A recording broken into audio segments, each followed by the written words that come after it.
الحمد لله نحمده ونستعينه ونستغفره ونعوذ بالله من شرور أنفسنا ومن سيئات أعمالنا من يهده الله فلا مضل له ومن يضلل فلا هادي له وأشهد أن لا إله إلا الله وحده لا شريك له وأشهد أن محمدا عبده ورسوله أما بعد فإن خير الحديث كتاب الله وخير الهدي هدي محمد صلى الله عليه وسلم وشر الأمور محدثاتها وكل محدثة بدعة وكل بدعة ضلالة وكل ضلالة في النار.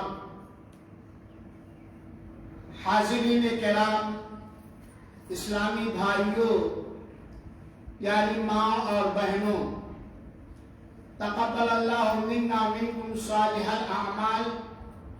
اللہ تعالی ہماری اور آپ کی نیکیوں اور نیک اعمال کو قبول فرمائے، اور اللہ تعالی اپنی رحمت سے بار بار صحت و عافیت کے ساتھ رمضان مبارک کا مہینہ اور عید کی خوشی منانے کا موقع نصیب فرمائے، آمین. حاضرین کرام، اللہ تعالی ہی وہ ذات اقدس ہے جو اپنے سارے بندوں کی عبادتوں اور بندگیوں کا تنہا مستحق اور حقدار ہے.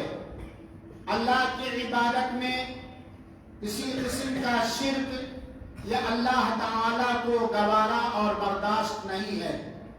اللہ تعالیٰ نے بندوں کی ہدایت کے لیے انبیاء کرام کو مبعوث فرمایا، اور اخیر میں خاتم النبیین احمد مصطفیٰ محمد مصطفیٰ صلی اللہ علیہ وسلم کو دین کامل اور پسندیدہ دین عطا کر کے مبعوث فرمایا. مسلمانوں، یہ بات ہمیں یاد رہنی چاہیے کہ ہمارے اوپر سب سے بڑا حق اللہ تعالی کے ہیں. اللہ کی حقوق میں کمی کرنے والا، خاص طور پر اللہ کے واجبی حقوق میں کمی کرنے والا، خطرے سے باہر نہیں ہے. دوسرا، ہمارے اور آپ کے اوپر احمد مجتبی محمد مصطفیٰ صلی اللہ علیہ وآلہ وسلم کا ہے، جو محسنی انسانیت اور اپنی امت کے ساتھ بہت ہی شفقت و محبت کرنے والے تھے. اللہ کے رسول اکرم صلی اللہ علیہ وسلم کی ہدایت ہی سب سے بہترین ہدایت ہے، اور جو اللہ کے رسول اکرم صلی اللہ علیہ وسلم کی رہنمائی سے، خاص طور پر واجب رہنمائی سے روگردانی اور انحراف کرے گا، وہ بہت بڑے خسارے اور نقصان میں ہے. اے میرے مسلمان بھائیوں اور ساتھیوں، اللہ تعالیٰ نے ہمیں قرآن مقدس کے اندر وصیت فرمائی ہے، ادخلوا فی السلم کافہ، مکمل طریقے سے اسلام کے اندر داخل ہو جاؤ، اور دین اسلام ہی کو اپنانے اور اس کو فالو کرنے میں ہمارے لیے دنیا اور آخرت کے اندر نجات و بہبودی ہے. چنانچہ ہر مسلمان مرد اور ہر مسلمان عورت پر یہ اولی ذمہ داری اور فریضہ ہے کہ وہ اپنے دین اسلام کو پہچانے، اچھی طرح جانے اور اس کے بارے میں صحیح علم حاصل کرے، تاکہ اس انسان کے اوپر جو اللہ تعالیٰ نے اپنے حقوق کے ساتھ دیگر مخلوقات کے حقوق کو فرض اور واجب کیا ہے، اس کی مکمل ادائیگی کیا کرے. اے میرے مسلمان بھائیوں اور میری بہنوں، ظلم بہت بڑا گناہ ہے، اور اللہ تعالیٰ نے اپنے اوپر ظلم کو حرام قرار دے دیا ہے اور حکم دیا ہے کہ تم لوگ آپس میں ایک دوسرے پر ظلم نہ کرو. یہ بات یاد رکھو، شریعت مطہرہ پر ظلم کرنے والا، اللہ پر ظلم کرنے والا، اللہ کے رسول پر ظلم کرنے والا، اللہ کے بندوں پر ظلم کرنے والا، اللہ کی بندیوں پر ظلم کرنے والا کا انجام روز قیامت قیامت تاریکی ہوگی، جیسا کہ اللہ کے رسول نے فرمایا فَإِنَّ الظُّلْمَ ظُلُمَاتٌ يَوْمَ الْقِيَامَةِ کہ اصل تاریکی اور اندھیرا پن یہ قیامت کے دن اندھیرا پن ہوگا۔ لہذا ہر آدمی اپنے من میں ڈھونڈ کر دے گئے کہیں وہ اللہ کے حقوق میں ظلم تو نہیں کر رہا ہے، رسول کے حقوق میں ظلم تو نہیں کر رہا، والدین کے حقوق میں ظلم تو نہیں کر رہا، اور جن کے حقوق اس کے اوپر فرض عین اور فرض واجب ہے کیا ان کے اوپر ظلم نہیں کر سکتا؟ قیامت کے دن قلعی کھل جائے گی، کوئی حیلہ اور کوئی بہانہ نہیں چلے گا۔ لہذا ظلم سے اپنے آپ کو بچائیں اور ظلم کا بدلہ انصاف سے دے، ظلم کا بدلہ عدل کے ساتھ دے۔ ظالم سے لیا ظلم کا بدلہ نہ کسی وقت، ظالم سے لیا ظلم کا بدلہ نہ کسی وقت، مارا بھی تو اخلاق کی تلوار سے مارا، یہ ہمارے رسول کا یہ طریقہ رہا ہے۔ اے میرے مسلمان بھائیوں اور ساتھیوں، اللہ تعالیٰ نے آپ کو اولاد عطا کیا ہے، لہذا اولاد کی حفاظت آپ کی اولی ذمہ داری ہے۔ ہر باپ کی، ہر ماں کی یہ اولی ذمہ داری ہے کہ اپنے بچوں اور بچیوں کو دینی تعلیم اور بنیادی تعلیم سے آراستہ اور پیراستہ کرے، ان کی دیکھ ریکھ کرے۔ اے مائیں، میری مائیں اور میرے بھائی کان کھول کر ہم لوگ سن لے، یہ اللہ کے رسول نے فرمایا کلکم مسئول وکلکم مسئول عن رعیتہ، تم میں سے ہر ایک آدمی ذمہ دار ہے اور ہر ایک آدمی سے اس کی ذمہ داری کے بارے میں سوال ہوگا۔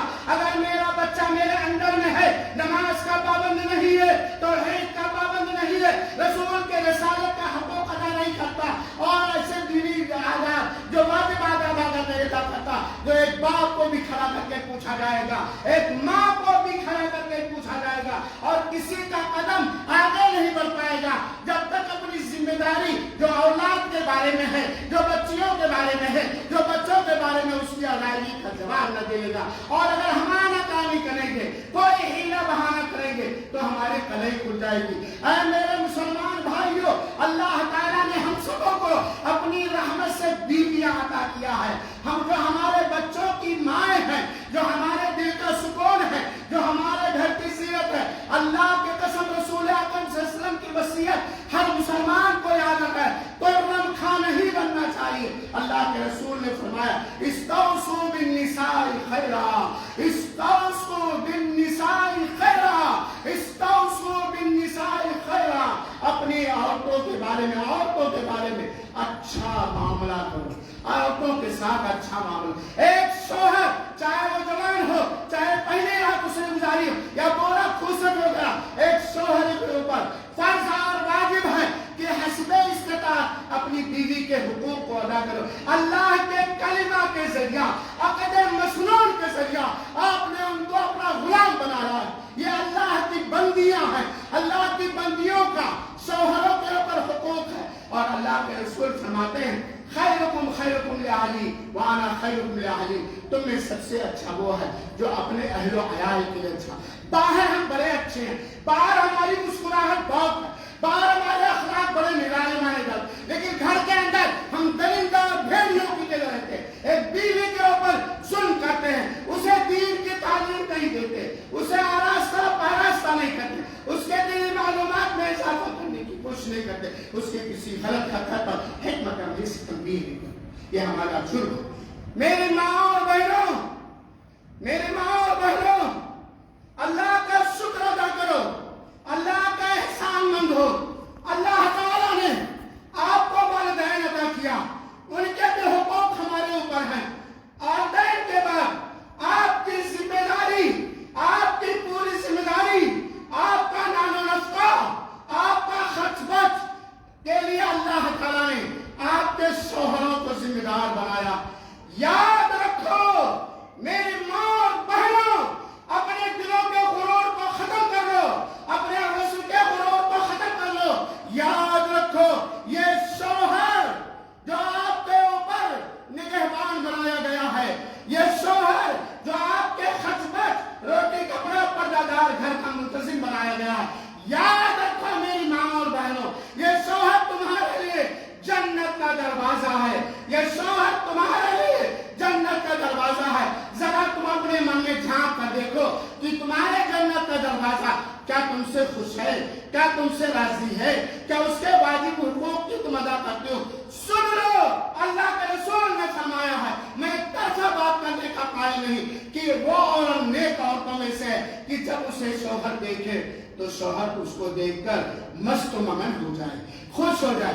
دیکھو تمہارے اخلاق سے، تمہارے کریکٹر سے، تمہارے چال و چلن سے، تمہارے تعلیم و تربیت سے، تمہارے آداب و سلیقے سے، تمہارے شوہر کے ساتھ معاملے سے، تمہارے بچوں کے ساتھ اچھے برتاؤ سے، گھر کو اچھا اور خوبصورت بنا کے رکھنے سے، تمہارے پردوں سے، تمہارے تقوی سے، تمہاری طہارت سے تمہارا نیک شوہر تم سے خوش ہے یا ناراض ہو سکتا ہے کیونکہ گھر کی ملکہ آپ ہیں، شوہر کسی مجبوری میں خاموش ہو جائے، بیچارہ دبا بیٹھا ہوا ہے، سماج کو منہ دکھانا۔ لیکن میری ماں اور بہنوں، اگر آپ نے شوہر کے واجب حقوق میں طاقت رکھنے کے باوجود، استطاعت رکھنے کے باوجود اگر کمی کی ہے تو تم سے بڑی پھوہر کوئی عورت ہو نہیں سکتی۔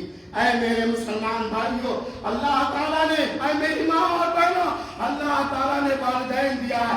اللہ کے حقوق کے بعد، شریعہ اور رسول اکرم صلی اللہ علیہ وسلم کے حقوق کے بعد، قرآن کے حقوق کے بعد، قرآن کی تعلیم کے مطابق ماں باپ کا رتبہ بہت بڑا ہے، ماں باپ کا درجہ بہت بڑا ہے۔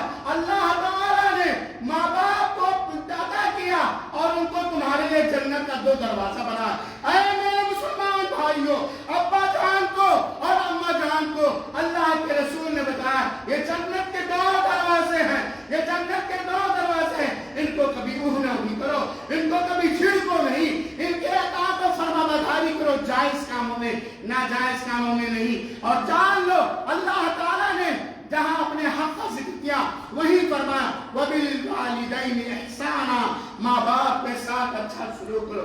لیکن یہاں یہ حقیقت بھی میں آشکارا کر دینا مناسب سمجھتا ہوں کہ اگر ماں باپ غیر اللہ کی عبادت کا حکم دے رہے ہیں، شرک کیا حکم دے رہے ہیں، یا حرام و ناجائز کام کا حکم دے رہے ہیں، تو ان کی اطاعت و فرمانبرداری نہیں کی جائے گی، کیونکہ اللہ کے رسول نے فرمایا لا طاعت لمخلوق فی معصیت الخالق، اللہ کے پیدا کرنے والے کی نافرمانی میں کسی کی مخلوق کی اطاعت و فرمانبرداری نہیں کی۔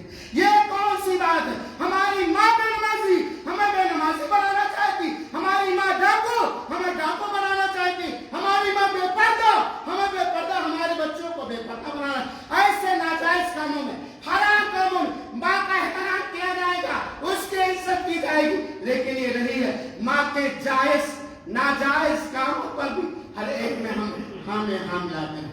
اے میرے مسلمان بھائیوں، سب یاد رکھو اللہ کے رسول اکرم صلی اللہ علیہ وسلم نے فرمایا کہ اگر کوئی شخص پورے سال کے روزے کا ثواب لینا چاہتا، پورے سال کے روزے کا ثواب لینا چاہے، سال کے 12 مہینے 360 دن، تو اللہ کے رسول نے فرمایا من صام رمضان ثم اتبعه 6 من شوال کان کصیام الدہر، جس نے رمضان مبارک کے پورے روزے رکھے اور پھر اس کے بعد شوال کے 6 دن کے روزے رکھے، صرف 6 دن کے، تو اسے پورے سال روزہ رکھنے کا ثواب اور ملتا۔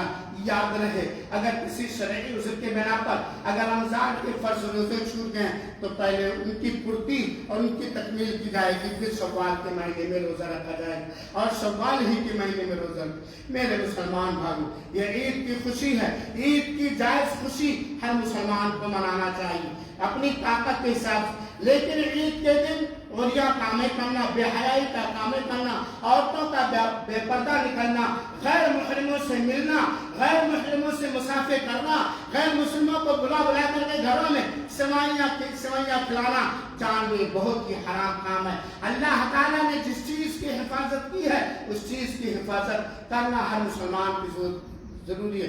اے میرے مسلمان بھائیوں، بات بہت ہے لیکن کہہ نہیں سکتا، ایک بات اللہ استقامت عطا فرمائے، اللہ اپنی راہ میں ہر مصائب پر صبر اور برداشت کرنے کی توفیق عطا فرمائے۔ یہ جان لو علماء انبیاء کے وارث ہیں، وہ علماء جو علماء حق ہیں، وہ علماء جو کتاب و سنت کا علم رکھتے ہیں، وہ علماء جو کتاب و سنت کی تعلیم کو آپ کی ہر بات کو برداشت کر کے پہنچانے کی کوشش کرتے ہیں۔ علماء زمین پر، علماء ربانی، علماء حق، کتاب و سنت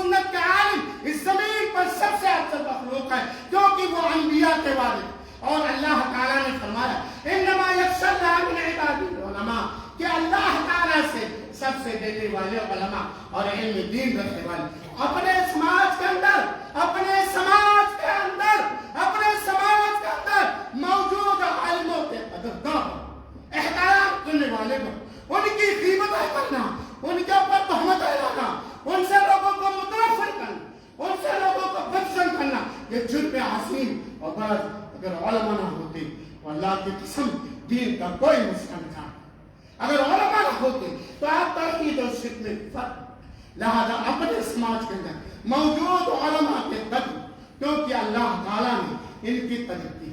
علماء کی قدر بتاؤ، وقت نہیں بنا بتاتا، اپنے کانوں کے باتوں کو کھول لو. علماء کی قدر بتاؤ. من سلک طریقا یلتمس فیہ علم سہل اللہ لہ طریقا الی الجنہ. جو علم دین کی تلاش سفر کرتا اللہ تعالیٰ اس کے لیے جنت کی راہیں ماں. علماء کے اوپر علماء کی فضیلت و برتری ایسے چاند اور ستارے، چاند کی فضیلت دیگر ستاروں پر. لہذا علماء کی قدر کو اور اپنی قدر کو. اے مسلمانوں، اے نوجوانوں، اے میری ماں اور بہنوں، اپنی قدر کرو، اپنی قدر کرو. یہ جسم ایک دن مٹی میں مل جائے گا اور اس جسم کے ساتھ وہی معاملہ کیا جائے گا پورے عدل و انصاف کے ساتھ جو جس معاملے کا حقدار ہمارے جسم ہے. اللہ رب العالمین سے دعا ہے کہ اللہ تعالی ہم سب کے گناہوں کو بخش دے، ہم سب کے گردنوں کو جہنم سے آزاد کر دے، ہم سب کو ایمان اور تقوی کی نعمت سے مالا مال فرمائے، ہم سب کے دلوں میں اپنا خوف و ڈر ڈالے. اللہ العالمین تو اسلام کی حفاظت فرما، مسلمانوں کی حفاظت. اللہ العالمین تو اسلام کی حفاظت اور مسلمانوں کی حفاظت. اے اللہ تو میرا اللہ ہے، تو نے دین اسلام کو پسند کیا ہے اور تیرا احسان ہے کہ تو نے ہمیں دین اسلام اپنانے اس پر حسب استطاعت چلنے کی طاقت دی ہے. اے اللہ یہ دین تیرا دین ہے اور یہ دنیا اسی وقت رہے گی تب تک دین اسلام باقی رہے گا. اے اللہ تو اپنے دین کی حفاظت فرما لے. اے اللہ تو اپنے دین حق کی حفاظت فرما لے اور دین حق پر چلنے والوں کی حفاظت فرما. اے اللہ تو مجھے غیروں میں سے نہ بنا. اے اللہ تو میں انبیاء کے طریقوں کو اپنانے والا اور نبی کے طریقوں کو اپنانے والا اور نیک اعمال کرنے والا بنا اور خاتمہ بالخیر کر. آمین. وآخر دعوانا ان الحمد للہ رب العالمین. والسلام علیکم ورحمۃ اللہ وبرکاتہ. وجزاکم اللہ احسن الجزاء. بارک اللہ.